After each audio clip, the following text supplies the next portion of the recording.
네, 조금 전에 말씀드린 대로 바로 김태년 더불어민주당 그 새 원내대표 연결해서 여러 가지 현안들 한번 질문 드려보도록 하겠습니다. 나와 계시죠, 대표님? 네, 네, 김태년입니다. 네, 우선 축하드리겠습니다. 네, 감사합니다. 네, 이게 워낙 슈퍼 여당이다 보니까 이게 이제 그 잘해도 본전, 잘못하면 그 욕만 그 먹는 거 아니냐 이런 이야기 많이 하던데 각오가 남다르셔야 될 것 같습니다, 대표님. 예, 그래서 무겁습니다. 예, 더구나 지금이 이제 코로나19 네. 때문에 네. 예, 우리 국민들께서 많이 힘들고 또 어려워하지 않습니까? 네, 또 네. 앞으로 닥쳐올 어떤 경제적인 어려운 파고들을 잘 극복하고 이겨내야 되는데, 네.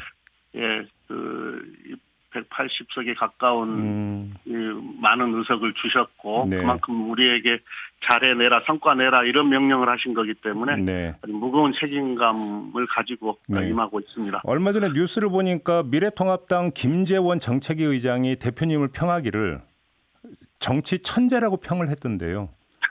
과찬이죠. 네, 그 천재적 그럴 리가 있겠습니까? 지금부터 천재적 의정 전략에 대해서 몇 가지만 좀 여쭤보겠습니다. 지금 방금 전에 공무원 그 노조를 만들다가 그 해직된 분들 원상 회복을 요구하는 특별법안 처리를 촉구하면서 농성 중이라는 소식 전해드렸는데요. 예. 이거 혹시 20대 국회에서 처리될 가능성이 조금이라도 있습니까? 글쎄요, 지금 제가 속단해서 말씀드리기는 어렵습니다만은 그게 아주 오래된 해묵은 과제이거든요. 그러게요. 예, 우리 사회가 그냥 계속 방치하고 갈 수는 없습니다. 네. 그분들하고도 충분히 대화하고 또 관계부처하고도 충분히 협의해서 어떤 방안들을 찾아내도록 하겠습니다. 이건 또 야당하고도 또 대화를 해야 되는 문제라서. 네. 근데 지금 이게 그 간단한 문제가 아닌 게 얼마 전에 형제복지원 희생자가 이제 그 국회에서 농성을 벌이다가 네네. 여야가 이제 극적으로 합의를 해서 이번 입시대 국회 임기 종료 전에 처리하기로 합의까지 보지 않았습니까? 근데 예, 그 과거사법입니다. 과거사법. 근데 오늘 네. 아침에 나온 뉴스 보니까 이게 다시 그 틀어졌다고 본회의에서 수정안 올려서 처리하는 방안에서 상임위로 다시 돌려갔다 이런 지금 보도가 나오던데 맞습니까? 제가 보도는 못 봤는데요. 지금 합의 사항은 네. 예, 합의 사항은 지금 이제 야당하고 합의 과정에서 일부 수정을 해야 되는 게 있거든요. 지금 예. 그래서 그건 본회의에서 그 예. 수정안을 제출해서 합의 처리하는 것으로 그렇게 합의가 되어 있는 것으로 제가 알고 있고 또 보고도 그렇게 받았는데요. 예. 뭐가 떨어졌다는 건지. 아니, 바로 거기까지 합의를 봤는데 미래통합당에서 그렇게 하면 안 되고 상임위에서 다시 논의해야 한다. 입장을 바꿨다라는 지금 보도가 나왔거든요. 뭐 어떤 식이든지 간에 그때 그 합의의 취지는 20대 국회 때 마무리한다가 합의 사항이거든요. 그렇죠. 예. 그건 뭐 충분히 가능합니다. 아, 조정이 다시 될 수 있다고 그러니까 낙관을 하세요? 예. 알겠습니다. 합의한 거니까요. 그다음에 지금 또 하나가 이제 그 코로나19 대책과 관련해서 핵심 문제가 바로 그러니까 전국민 고용보험의 어떤 첫 발을 떼는 것으로서 이제 확대 적용 문제고. 네. 어제 저희가 청와대 대변인하고 인터뷰를 했더니 특수고용 노동자하고 예술인 같은 경우는 우선 그러니까 확대 적용 대상이 되는 거 아니냐라고 이야기를 했는데. 네. 어제 국회 황노위에서 어떤 진행된 걸 보니까 특수고용 노동자는 빠지고 예술인만 일단 적용하는 것으로 합의를 봤다 이런 보도가 나오던데요. 맞습니까? 예. 어저께 합의는 그렇게 되어 있습니다. 처리는 그렇게 되어 있습니다. 그러니까 지금 이제 예술인, 특수고용 노동자, 또 이번 코로나 때 우리가 많이 어떻게 보면 중요성에 대해서 많이 인식하게 된 플랫폼 노동자, 그다음에 자영업자 이제 이런 아직 우리가 고용보험에 들어와 있지 않은 많은 직군들이 있는데요. 네. 어쨌든 이게 우리가 크게 보면은 전 국민을 고용 안정망 속에서 비교적 안정된 삶을 유지하게 해야 된다. 이런 측면에서 보면 고용보험에 계속 들어올 수 있도록 확대해가는 것은 방향이고요. 네. 그건 해야 되는 일인데 어저께는 이제 야당에서 일단 특고와 플랫폼 노동자와 관련해서는 자기들 또 추가 검토가 필요하다. 이런 의견이 있어서 할 수 있는 것, 합의할 수 있는 것만 이라도 합의를 해서 처리를 한 겁니다. 한 발자국이라도 더 나아간 거죠. 그게 이제 문화예술인입니다. 그러면 21대 국회가 개원과 동시에 바로 이어서 다시 그 법률 개정이 추가로 이어질 수 있다고 확신을 해도 되는 겁니까? 예, 당연하죠. 예. 그래요. 알겠습니다. 지금 워낙 지금 짚어야 되는 현안들이 많은데요. 일단 좀 총괄적으로 지금 처리 안 되고 폐기될 운명에 처해 있는 법원이 15,000개가 넘는다면서요. 예. 몇 개나 건질 수 있는 겁니까 이 가운데? 글쎄요, 지금 각 상임위를 통과해서 법사위에 넘어와 있는 법이 한 70여 개 정도 되고요. 네. 그다음에 지금 상임위에서 몇 개 상임위가 지금 돌아가고 있습니다. 예. 거기서 또 상당수의 법안이 넘어올 텐데요.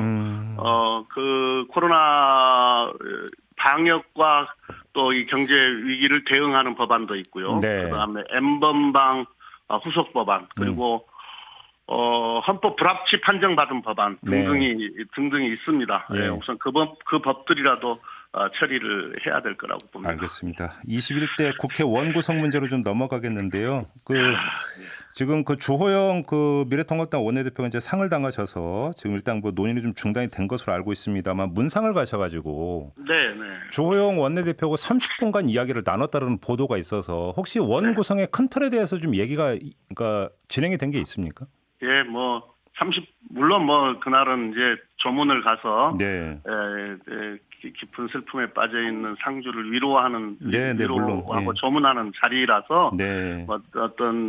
우리가 해야 될 일과 관련해서 깊은 얘기를 나누기에는 적절한 자리는 아니었습니다. 다만 이제 국회 여야 간의 협상과 관련해서 몇 가지 이야기는 나누었습니다만은 아직 방송에서 구체적으로 좀 말씀드리기가 좀 어렵습니다. 아, 그래요? 다만 대화를 통해서 합리적으로 대화 나누고 또 협상해서 정상적으로 국회 개원하자 이런 원칙적인 선에서는 말씀을 나누었다고 보시면 될 것 같습니다. 그럼 이 점만 확인. 그리고 15일까지는 어렵다고 하더라도 5월 안에 20대 임기 안에는 어떻게든 국회를 열어서 20대 해야 될 숙제는 최대한 다 하고 가자라고 하는 데 있어서도 말씀을 나누었습니다. 알겠습니다. 그러면 요 점만 확인하고 그러니까 바로 다음 질문으로 넘어가겠는데요. 국회 부의장 선출이라든지 상임위원장 선출에서 이제 그 여야가 합의를 통해서 그러니까 배분하는 어떤 관행을 깨고 표결 처리하는 상황까지는 상정을 하지 않아도 되는 겁니까, 대표님? 가급적이면은 상정 안 하는 게 좋겠죠. 우리 국회가 상임위 배분, 여야 간의 의석수 비율대로 상임위를 나누었던 이제 이 관행이 사실은 13대 때부터 시작이 된 거거든요. 그렇죠. 그게 88년도인데 그때는 조건이 어떤 조건이었냐면 여소야대 때였습니다. 여소야대. 그렇죠.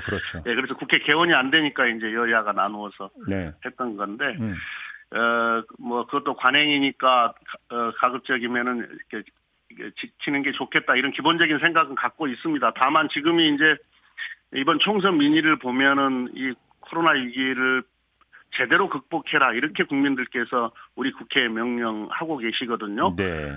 그래서 예전처럼 국회 개원을 무기로 해서 야당의 어떤 발목 잡기나 트집 잡기 이렇게 끌려가는 것을 우리 국민들이 바랄까 하는 생각을 갖고 있습니다. 그럼 원 구성에 있어서 속도전이 필요하고 만약에 지금 원 구성 협상이라고 하는 것을 지렛대 삼아서 지연 전략을 편다면 표결로도 갈 수 있다 이렇게 이해를 해도 되는 겁니까, 대표님 말씀을? 배제할 수는 없습니다. 지금 꼭 그렇게 하겠다는 뜻은 아니고요. 배제할 수 없다. 그러면 예를 들어서 법사위원장이나 예결위원장을 여당이 갖느냐 야당이 갖느냐가 사실은 이제 원구성 협상에서 항상 쟁점이 되지 않았습니까? 그러면 이것도 만약에 협상을 통해서 타결되지 않으면 바로 또 표결로도 갈 수 있다라는 이야기가 성립이 되네요. 그러면 협상을 통해서 가급적이면 타결을 해야죠. 하나만 더 왜 이 질문을 그렇게 될 수 있을 거라고 봅니다. 근데 이 질문을 왜 드렸냐면 지금 미래한국당과 미래통합당의 통합 문제가 제기가 됐는데 미래한국당이 별도로 원내 교섭단체를 만든다라고 만약에 가정을 한다면 이것도 꼼수 위성, 그러니까 그 교섭단체이기 때문에 이해찬 대표가 어떤 말씀을 하신 바가 있냐면 특단의 대책을 강구할 수도 있다고 경고성 멘트가 나온 바가 있었거든요. 그래서 결국은 이게 표결 처리 아니냐 이런 그때 해석이 있었어서. 글쎄요, 그 뜻, 정확하게 어떤 뜻으로 말씀하시는지는 모르겠는데요. 저희들은 가정하고 싶지는 않습니다. 왜냐하면 이미 이 선거 때, 선거 기간 중에 아주 여러 차례에 걸쳐서 미래통합당과 미래한국당은 선거 직후에 합당하겠다 이렇게 국민들께 약속을 하지 않았습니까? 예. 즉 그 이야기는 뭐냐면 우리 국민들께서 미래한국당에 비례 투표를 할 때 그게 미래통합당과 다른 당이다 이렇게 생각하고 투표하신 게 아니에요. 네. 같은 당이다라고 생각하고 투표를 하신 거기 때문에 우리 국민 민의의 정면으로 좀 배신하는 거거든요. 그게 위배하는 겁니다.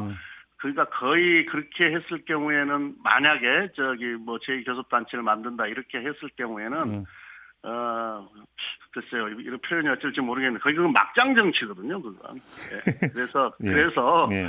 그런 정치, 그러니까 국민이 허락하지 않는 그런 정치를 과연 우리가 인정해야 될지 인정하기는 좀 어렵다 이렇게 봅니다. 그러면 짧게 요것만 여쭤볼게요. 그 원유철 미래한국당 대표는 그 연동형 비례대표제 폐지가 약속이 돼야 된다라고 하는 선결 조건을 걸면서 그 지금 김태년 대표님까지 포함해서 사자 회동을 하자고 제안을 했던데 우리가 인정하지 않는데 무슨 사자 회동을 합니까? 그다음에 왜 그러니까 정치가 좀 속이 안 보였으면 좋겠어요. 속이 안 보였으면 좋겠는데 속이 빤히 보입니까? 예, 글쎄요, 핑계를 대도 좀 그럴싸한 핑계를 대야죠. 알겠습니다. 다음 질문으로 넘어가겠습니다. 지금 코로나19 국복, 국난 국복이 최우선 과제라고 하는 데는 모든 국민이 동의를 할 텐데요. 예. 그럼에도 불구하고 총선을 통해서 민주당을 슈퍼여당으로 만들어준 데에는 이런 어떤 그 슈퍼여당이라는 환경, 그다음에 문재인 대통령의 지지율이 고공행진하고 있는 이런 환경 속에서 개혁법안 처리 안 하면 언제 하느냐 이런 목소리도 많거든요. 예. 이 입장은 어떤 겁니까? 글쎄요, 이제 우리가 의제 조율을 잘 해야 하는데요. 네. 일단 방금 말씀하신 것처럼 지금은 코로나19 위기 극복을 위한 방역과 경제 대책을 세우는데 역량을 집중해야 될 때입니다. 다만 네. 지금 이제 이미 관련 법들이 통과가 되어서 후속 입법을 하거나 또는 후속 조치를 행정부에서 후속 조치를 취해야 되는 여러 가지 권력기관의 개혁. 권력기관의 개혁의 핵심은 권력 분산과 그 권력기관들을 국민의 품으로 돌려주겠다. 이런 대원칙 하에서 이루어지는 일 아니겠습니까? 네네네. 그래서 후속 입법과 또 후속 조치들을 게을리할 수는 없습니다. 그것도 그것대로 해야 합니다. 네, 그러니까 바로 이제 어떤 그 경찰 개혁 법안, 국정원 개혁 법안 뭐 이런 이야기들은 사실 경찰 개혁 법안은 뭐 당장 그 빨리 해야 되는 필요성도 있는 거 아닙니까? 네, 그렇습니다. 그러니까 이제 우리가 검경 수사권 조정을 했는데 그렇다고 해서 경찰에게 과도한 권력을 몰아주겠다 이런 뜻은 아닌 거거든요. 그렇죠. 그러니까 그게 바로 이제 후속 조치, 후속 입법과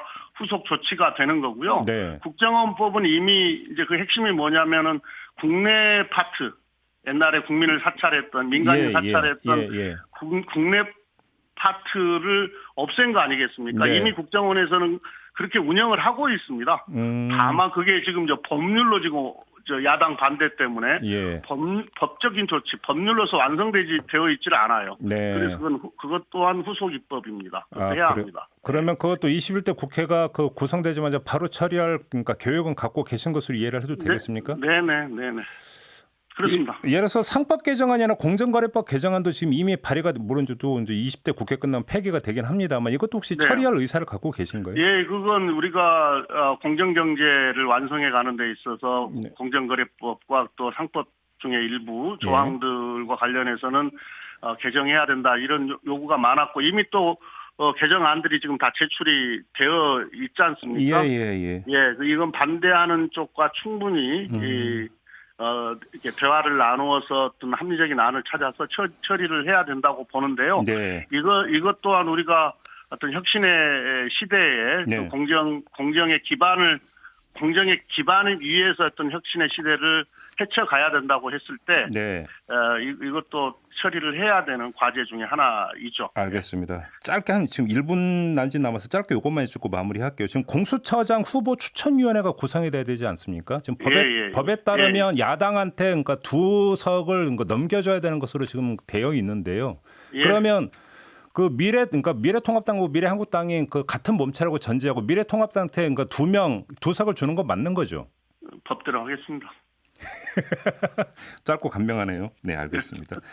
자, 이렇게 인터뷰 마무리하도록 하겠습니다. 고맙습니다, 대표님. 네, 감사합니다. 네, 더불어민주당의 김태년 원내대표였습니다. 이슈의 핵심을 꿰뚫는 예리한 시선, 믿고 듣는 진품 시사 김종배 시선 집중.